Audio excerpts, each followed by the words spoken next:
Alors donc au niveau climatique, effectivement, il y a des variations au niveau de la baisse de ponce. Donc s'il fait très froid, si les abris ne sont pas assez isolés, on va avoir une cassure dans la ponce, donc ça, elles vont descendre.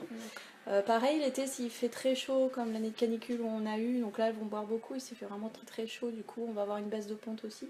Donc généralement elles sont bien climat tempéré entre, on va dire, 15 degrés comme en ce moment, et jusqu'à 28-30.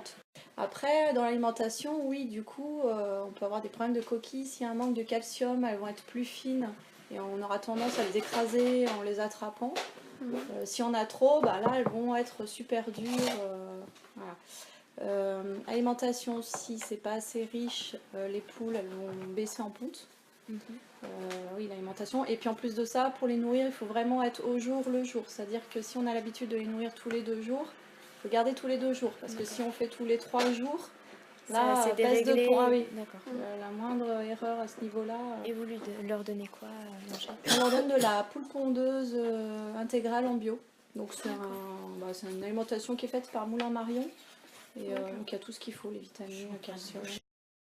Et par la même occasion, en parlant de bio, la résistance de la coquille, elle peut changer. Par exemple, pour une poule élevée en plein air et une poule qui reste à l'intérieur. Oui, voilà. Oui, il y aura pas, la coquille sera pas pareille. Nous, elles ont tendance à avoir une coquille dure, du fait qu'elles sont dehors. D'accord.